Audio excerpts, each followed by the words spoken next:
Hello friends, स्वागत है आपका हमारे यूट्यूब चैनल RSR स्टडी में। आज हम बात करते हैं कक्षा 10 के गणित की प्रश्नावली 1.2 के बारे में। तो प्रश्नावली स्टार्ट करने से पहले यदि आप हमारे चैनल पर नए हो तो चैनल को सब्सक्राइब कर लीजिए और नोटिफिकेशन के लिए बेल आइकन भी दबा लीजिए ताकि आपको आने वाली वीडियो की नोटिफिकेशन सबसे पहले प्राप्त हो जाए। तो प्रश्नावली स्टार्ट करने से पहले आज हम बात करते हैं पहले इस प्रश्नावली की सामान्य बातों के बारे में कि हम इस प्रश्नावली में क्या क्या पढ़ने वाले हैं। तो इस प्रश्नावली को पढ़ने से पहले आपको पता होनी चाहिए भाज्य संख्या किसे कहते हैं, अभाज्य संख्या किसे कहते हैं, अंकगणित की आधारभूत प्रमेय क्या होती है और HCF और LCM क्या होता है। क्योंकि इसके 6 या 7 सवालों में से सबसे ज़्यादा HCF और LCM की बातें हैं और HCF और LCM निकालने से पहले हमें पता होना चाहिए भाज्य संख्या और अभाज्य संख्या के बारे में। तो चलिए प्रश्न स्टार्ट करते हैं। सबसे पहले भाज्य संख्या, तो वह संख्या जिसमें एक और खुद के अलावा किसी भी संख्या का पूरा भाग नहीं जाता हो, भाग जाता हो, भाज्य संख्या में भाग जाता है। तो वह संख्या जिसमें एक और खुद के अलावा भी किसी संख्या का पूरा भाग जाता है भाज्य संख्या कहलाती है। जैसे देखिए 4, तो एक का और खुद का तो सब संख्याओं में भाग जाता है, एक का और खुद का तो सब में भाग जाता है, लेकिन उसके अलावा यदि किसी संख्या में दूसरी संख्या का भाग पूरा जाए तो वह संख्या क्या हो जाएगी, भाज्य संख्या। जैसे 4 में 1 और 4 का तो जाता ही है लेकिन 2 का भी पूरा जाता है। 6 की बात करें तो 6 में 1 का और 6 का तो जाता ही है लेकिन 2 का भी भाग पूरा जाता है और 3 का भी भाग पूरा जाता है। तो वह संख्या जिसमें खुद के अलावा और एक के अलावा किसी संख्या का पूरा भाग जाए भाज्य संख्या कहलाती है। अब हम बात करते हैं अभाज्य संख्या की।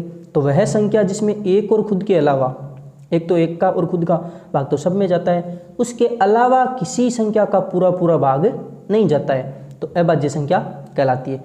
देखिए 2 में एक तो 1 का जाता है, एक 2 का जाता है, इसके अलावा किसी का भी नहीं जाता तो ये एक अभाज्य संख्या है। इस हिसाब से 3, 5, 7, 11 इन संख्याओं में या तो खुद का भाग जाता है या फिर 1 का, इसके अलावा किसी भी संख्या का पूरा भाग नहीं जाता तो ये होगी अभाज्य संख्या। और जिनमें खुद के अलावा की संख्या का भाग जाता है तो वो होगी भाज्य संख्या। अब देखिए भाज्य संख्या 4 से स्टार्ट हुई है और अभाज्य संख्या 2 से। तो एक तो हमने दोनों में ही नहीं लिया, तो एक बोलेगा कि भाई मैं भाज्य हूँ या अभाज्य, तो एक अब इस परिभाषा में भी एक आ रहा है और इस परिभाषा में भी एक आ रहा है। इसका मतलब ये हुआ कि जो दोनों में होता है वो न घरकार न घाट का, तो इसलिए मानते हैं कि नोट एक न तो भाज्य संख्या होती है और न ही अभाज्य संख्या। ये थोड़ा इंपॉर्टेंट है, ये नोट आप याद रखना, आगे जाके प्रश्नावलियों में प्रायिकतावली में काम आएगा कि एक न तो भाज्य होती है और न अभाज्य संख्या। अब देखिए, अब अंकगणित की आधारभूत प्रमेय, तो प्रत्येक भाज्य संख्या को अभाज्य संख्याओं के गुणनफल के रूप में लिखा जा सकता है और जो अपने आप में अद्वितीय होता है। मतलब कि भाज्य संख्या है ना, उसको हम तोड़ेंगे और अभाज्य संख्याओं में तोड़ लेंगे और जो अभाज्य संख्या होगी वह आपस में किस में होगी, गुणा में। तो प्रत्येक भाज्य संख्या को अभाज्य संख्याओं के गुणनफल के रूप में लिखा जा सकता है और जो अपने आप में अद्वितीय होता है। अद्वितीय वर्ड देखिए, अद्वितीय मतलब कि जिस जैसा दूसरा कोई ना हो। अद्वितीय का मतलब होता है कि इस जैसा दूसरा कोई ना हो। तो अंकगणित के आधारभूत प्रमेय है। तो अब देखिए 6 एक भाज्य संख्या है, तो भाज्य संख्या को तोड़ेंगे किसमें, अभाज्य संख्याओं में। तो 6 के गुणनखंड करिए 2 × 3, तो अब 2 और 3 ये दोनों अभाज्य संख्या है और इनका गुणनफल, और 6 एक भाज्य संख्या है, तो प्रत्येक भाज्य संख्या को अभाज्य संख्याओं के गुणा के रूप में व्यक्त कर सकते हैं। 8 है तो 2 × 2 × 2, 21 है तो 3 × 7, 28 है तो 2 × 2 × 7। ये देखिए ये सभी अभाज्य संख्याएं हैं और आपस में किस में है, गुणा में। अब अद्वितीय मतलब 6 को हमने तोड़ा 2 और 3 में, तो 2 और 3 दो एक बार आया है और 3 भी एक बार आया है, तो ऐसा गुणनखंड सिर्फ 6 में ही होगा, 6 के अलावा तो किसी में होने से रहा। यदि इसमें और कुछ हुआ तो संख्या दूसरी हो जाएगी, 6 नहीं रहेगी। अब 8 की बात करें तो 8 में ये 2 है, ये 3 बार आ रहा है, तो 3 बार 2 सिर्फ 8 में ही आएगा, बाकी किसी में आएगा नहीं, तो अपने आप में क्या हो गया, अद्वितीय। इसलिए बोलते हैं कि प्रत्येक भाज्य संख्या को अभाज्य संख्याओं के गुणनफल के रूप में लिखा जा सकता है और जो अपने आप में अद्वितीय होते हैं। अब देखते हैं अभाज्य गुणनखंड। अब आता है अभाज्य गुणनखंड। तो अभाज्य संख्याओं का गुणा, अभाज्य गुणनखंड में आप इतना याद रखिए, अभाज्य संख्याओं का गुणा, कि भाई हमें कोई संख्या दे दे और बोल दे इसका अभाज्य गुणनखंड ज्ञात करो, तो हमें क्या करना है, उसको अभाज्य संख्याओं के गुणा के रूप में तोड़ देना है, उसे ही अभाज्य गुणनखंड कहते हैं। अभी हम ज्ञात करेंगे, आगे अभाज्य गुणनखंड ज्ञात करवाएगा 1.2 के अंदर। HCF हाईएस्ट कॉमन फैक्टर, और क्या है, प्रत्येक उभयनिष्ठ अभाज्य गुणनखंड की सबसे छोटी घात का गुणनफल, और LCM प्रत्येक अभाज्य गुणनखंड की सबसे बड़ी घात का गुणनफल। तो HCF LCM नॉर्मल सी चीज़ें आप पहले भी ज्ञात करके आए हो और अभी थोड़ा और निकालेंगे तो आपको समझ में अच्छे से आ जाएगा। तो भाज्य संख्या, अभाज्य संख्या, अंगणित का आधारभूत प्रमेय और अभाज्य गुणनखंड, LCM LCM के बारे में ये कॉमन चीज़ें थी, ये आपको 1.2 पढ़ने से पहले आनी चाहिए। अब स्टार्ट करते हैं क्वेश्चन नंबर 1। अब पहला क्वेश्चन है, निम्नलिखित संख्याओं को अभाज्य गुणनखंड के रूप में व्यक्त कीजिए।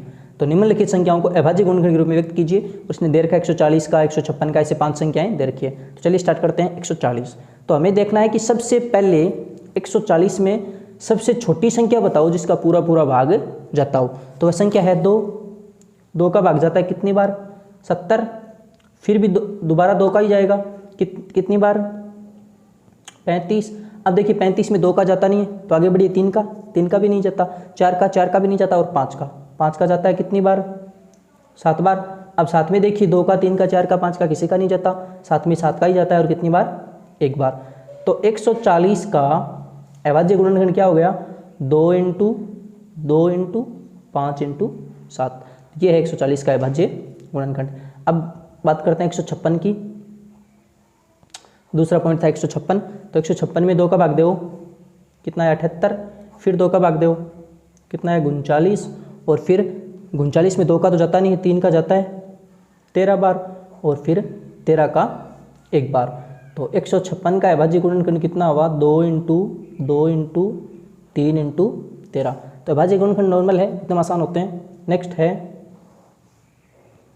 3825। तो 3825 में भाग जाएगा सबसे पहले 3 का, 1275, क्योंकि लास्ट में 5 आ रहा है तो 2 का भाग तो नहीं जाएगा, या तो 3 का जाएगा या फिर 5 का। तो 3 का भाग देते हैं तो 1275। अब इसमें भी 5 आ रहा है और इसमें भी 3 का देख के देखते हैं, 425। ठीक है, जा रहा है पूरा। अब 425 में 5 का भाग दे दें, कितनी बार जाएगा? 85। और 85 में 5 का 17। अब 17 में और किस संख्या तो भाग जाता नहीं है, तो 17 में 1 बार। तो 3825 के अभाज्य गुणनखंड कितने हो गए? 3 इंटू 5 इंटू 5 इंटू 17।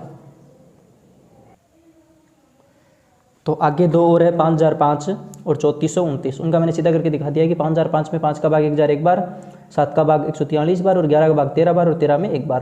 तो 5005 को लिख देंगे 5 इंटू 7 इंटू 11 इंटू 13। तो 5005 के ये हो गए अभाज्य गुणनखंड। तो अभाज्य संख्याओं का गुणा ही तो है, तो मैंने पहले बताया था कि अभाज्य गुणन क्या, तो अभाज्य संख्याओं का गुणा। अब 3429 में देखिए, उसमें सबसे पहले 17 का जाएगा 437 बार, फिर 19 का 23 बार और 23 में 23 का 1 बार। तो 7429 7429 का अभाज्य गुणनखंड कितना हुआ? 17 इंटू 19 इंटू 23। अब क्वेश्चन नंबर 2। क्वेश्चन 2 है, पूर्णांकों के निम्नलिखित युग्मों के LCM और HCF ज्ञात कीजिए। हमें ज्ञात LCM HCF करना है तथा जांच कीजिए कि 2 संख्याओं का गुणा बराबर होता है HCF और LCM। तो ये एक फॉर्मूला है, यहाँ तो ये हमें जांच करनी है, मतलब कि सिद्ध करके दिखाना है, जबकि ये एक फॉर्मूला है। आपको याद रखना है कि 2 संख्याओं का गुणा, कोई 2 संख्या है उनका आपस में गुणा, और उनका या पहले LCM निकालो और HCF निकालो, उन दोनों का गुणा क्या आना चाहिए? बराबर आना चाहिए। तो जैसे संख्या है 26 और 91, तो हम 26 91 का HCF ज्ञात कर लेते हैं, LCM ज्ञात कर लेते हैं।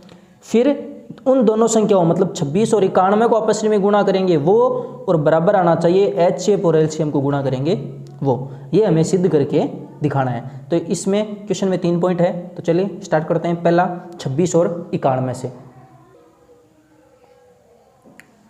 तो पहले 26 और 91 के अभाज्य गुणनखंड ज्ञात कर लेते हैं। सबसे पहले 26, तो 26 में सबसे पहले भाग जाएगा 2 का कितनी बार गया?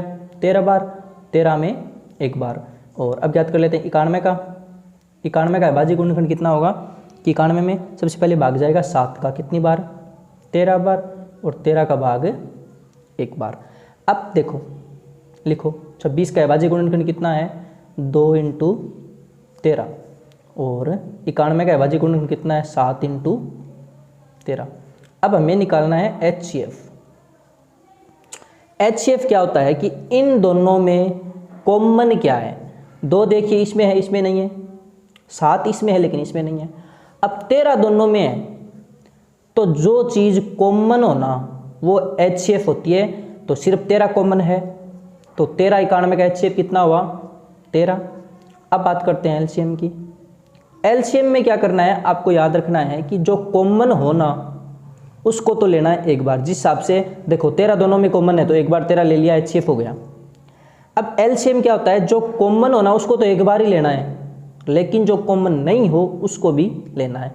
देखिए 2 इसमें नहीं है तो ले लो, 7 इसमें नहीं है ले लो, और 13 दोनों में है तो एक बार ले लो। तो हो गया एलसीएम। अब यदि हम 2 × 7 × 13 को मल्टीप्लाई करेंगे कितना आएगा 182। तो HCF हमारा 13 आ गया, एलसीएम हमारा 182 आ गया।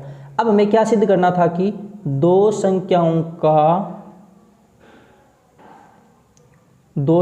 का गुणनफल बराबर होता है उन्हीं संख्याओं का HCF गुणा एलसीएम।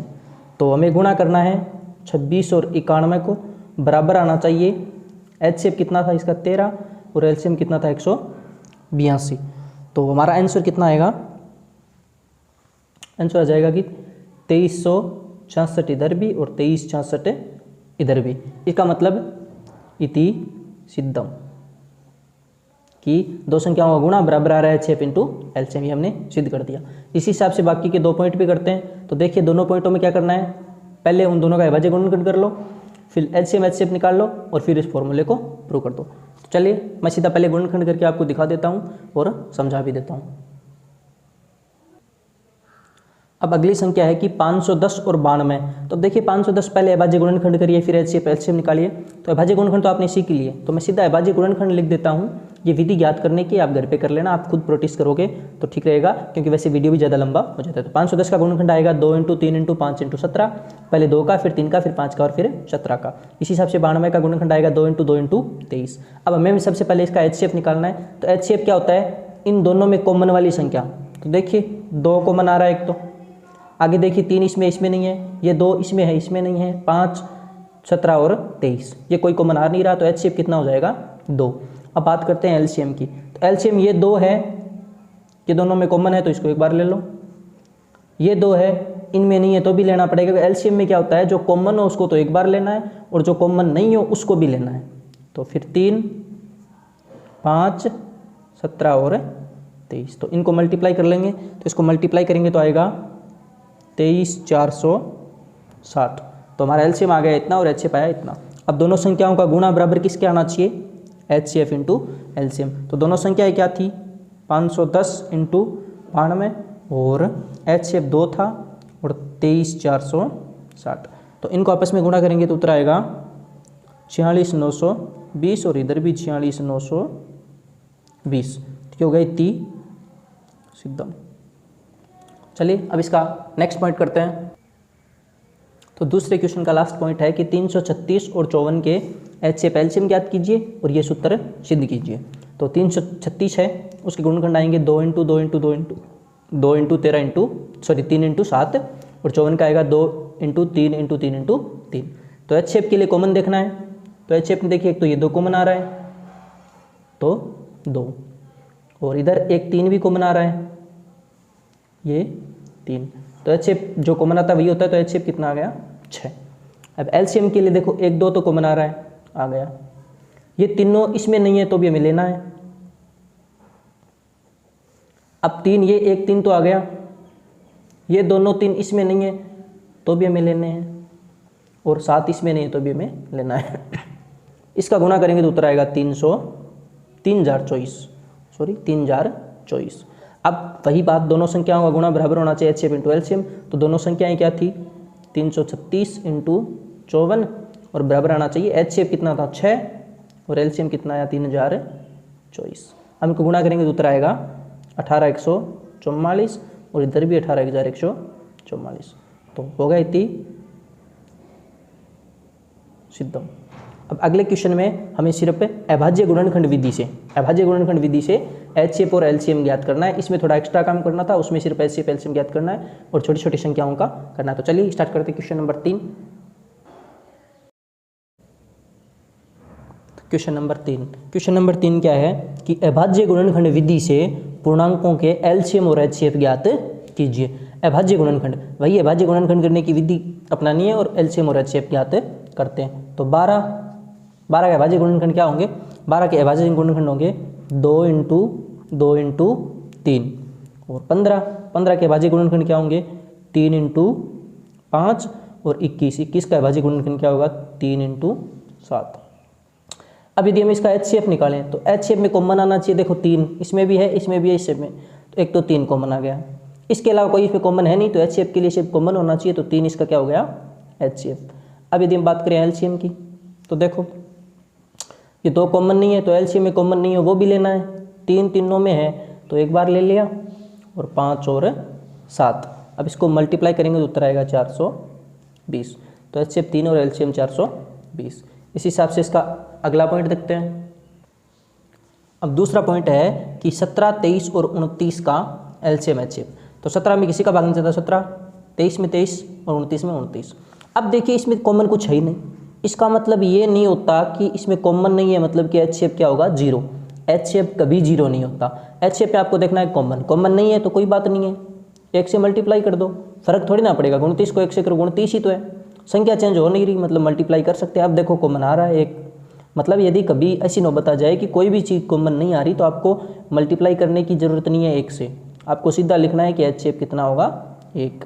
अब यदि एलसीएम की बात करें तो कॉमन तो कुछ आ नहीं रहा था, तो 17 इंटू 23 इंटू 29, इनको मल्टीप्लाई करेंगे तो हो जाएगा इसका एलसीएम। तो इसको मल्टीप्लाई करेंगे तो आएगा 11,339। अब करते हैं इसका तीसरा पॉइंट। इसका तीसरा पॉइंट क्या है कि 8, 9 और 25।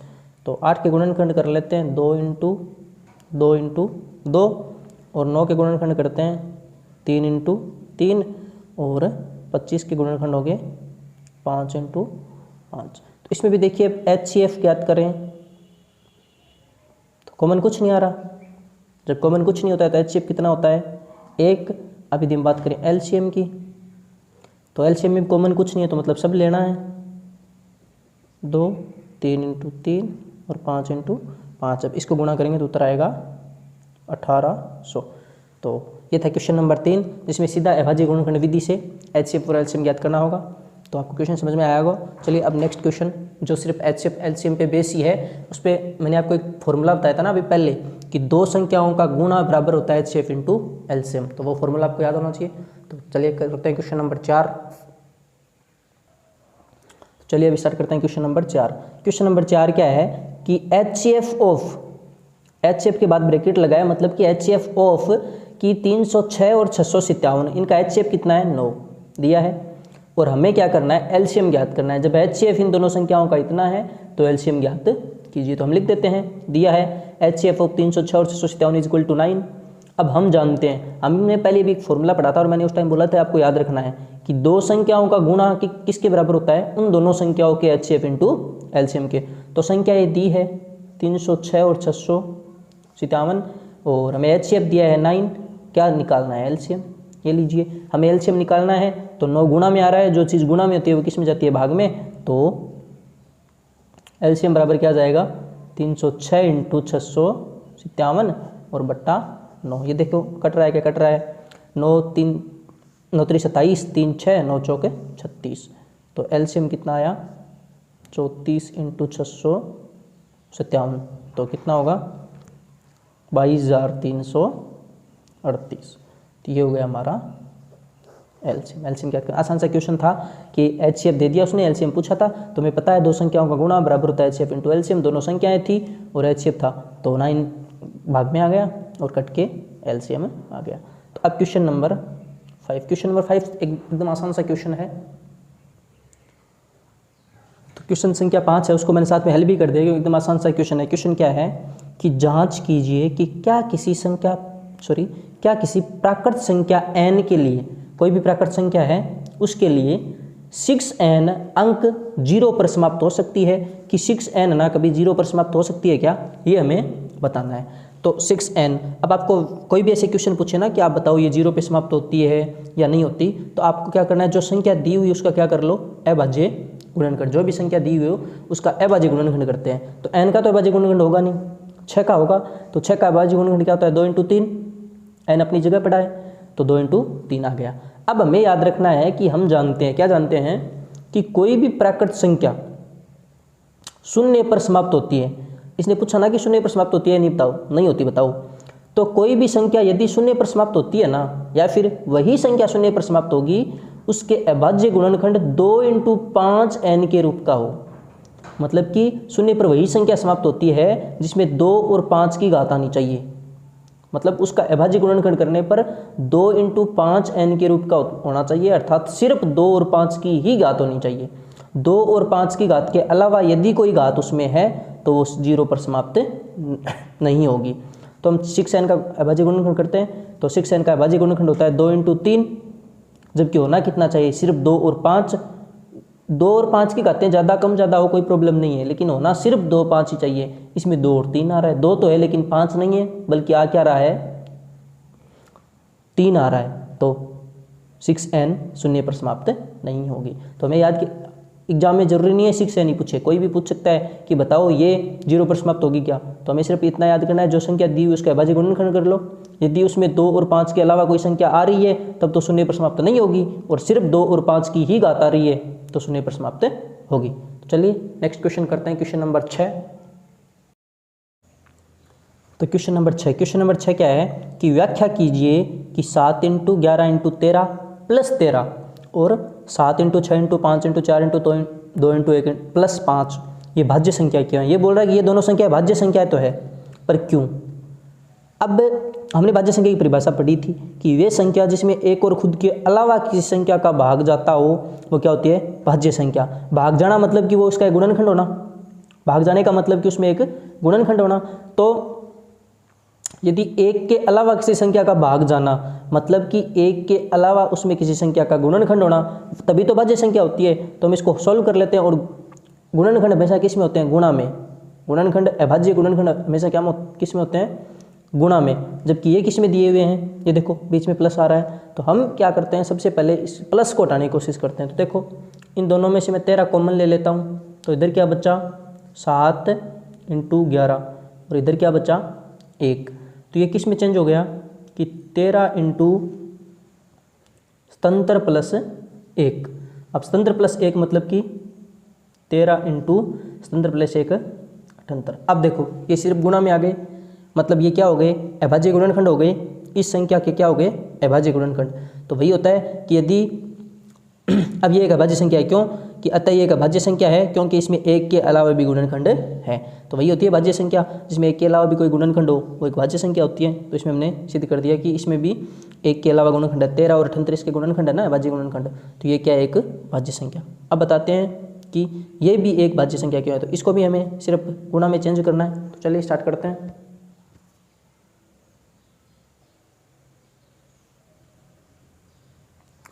तो मान लेते हैं b बराबर इस संख्या को मान लेते हैं। तो इसमें भी देखो गुणनखंड के रूप में लिखते हैं। तो 5 यहाँ है और 5 यहाँ है, 5 कॉमन ले लेते हैं। तो इधर तो क्या बचा 7 × 6 × 4 × 3 × 2 × 1 प्लस में क्या बच गया 1। चलिए इसको आगे सोल्व करते हैं। तो 5 और इसको आपस में सोल्व करेंगे तो ये हो जाएगा 1008 और प्लस का 1। तो 5 × 1008 प्लस 1 1009। तो इसमें भी दो गुणनखंड आ गए। तो ये भी क्या है, एक भाज्य संख्या है क्योंकि इसमें भी एक के अलावा एक गुणनखंड है। तो चलो लिख देते हैं, अतः ये एक भाज्य संख्या है क्योंकि इसमें एक के अलावा भी गुणनखंड है, और एक के अलावा यदि गुणनखंड होता है तो वो एक भाज्य संख्या होती है। चलिए नेक्स्ट क्वेश्चन, क्वेश्चन नंबर 7 कि किसी खेल के मैदान के चारों ओर एक वृत्ताकार पथ है। कि कोई खेल का मैदान है, उसके चारों ओर गोल घेरा बना हुआ है वृत्ताकार। अब इस मैदान का चक्कर लगाने में सोनिया को 18 मिनट लगते हैं। सोनिया नाम की कोई लड़की है, वो एक चक्कर लगाते हैं, कितना मिनट लगते हैं 18, और रवि को 12 मिनट लगते हैं। रवि नाम का लड़का है, उसको 12 मिनट लगते हैं। अब आपको करना क्या है कि मान लीजिए ये दोनों एक ही स्थान पर कि एक जगह खड़े हो गए और एक ही समय पर चक्कर लगाना स्टार्ट करते हैं और एक ही दिशा में जाते हैं। कितने समय बाद पुनः प्रारंभिक स्थान पर मिलेंगे। तो देखो हमें पता है कि एक चक्कर में सोनिया को कितना मिनट लगता है 18 मिनट और रवि को कितना मिनट लगता है 12 मिनट। अब हमें निकालना है कि दोनों प्रारंभिक स्थान पर कब मिलेंगे, तो उसके लिए हमें निकालना पड़ेगा एलसीएम। तो हम क्या लिखेंगे कि वे दोनों एक ही स्थान पर मिलेंगे, एलसीएम किस किस का 18 और 12 का। जो उत्तर आएगा वो हमारा प्रारंभिक स्थान पर मिलने वाला समय आ जाएगा। तो 18 के गुणनखंड करें सबसे पहले भाज्य गुणनखंड, तो क्या होगा 2 × 3 × 3 और 12 के करें तो 2 × 3। तो एलसीएम में हमने बताया कि क्या होता है कि जो कॉमन होता है उसको तो एक बार ले लो और जो कॉमन नहीं होता है उसको भी ले लो। तो ये देखो ये 2 कॉमन है तो इस 2 को ले लिया, ये 2 कॉमन नहीं है तो ले लिया, ये 3 कॉमन है तो इसको एक बार ले लो और ये 3 कॉमन नहीं है तो इसको एक बार ले लो। तो उत्तर कितना आया कि 2 × 2 = 4, 4 × 3 = 12 और 12 × 36। अतः 36 मिनट बाद वे दोनों प्रारंभिक स्थान पर मिलेंगे। तो लिख देंगे अतः 36 मिनट बाद प्रारंभिक स्थान पर मिलेंगे। अतः 36 मिनट बाद प्रारंभिक स्थान पर मिलेंगे। तो ये थी हमारी प्रश्नावली 1.2। तो ये वीडियो आपको कैसी लगी कमेंट बॉक्स में ज़रूर बताएं और यदि आप हमारे चैनल पर नए हो तो चैनल को सब्सक्राइब कर लें और नोटिफिकेशन के लिए बेल आइकन भी दबा लें। मिलते हैं नेक्स्ट वीडियो में, तब तक के लिए बाय बाय।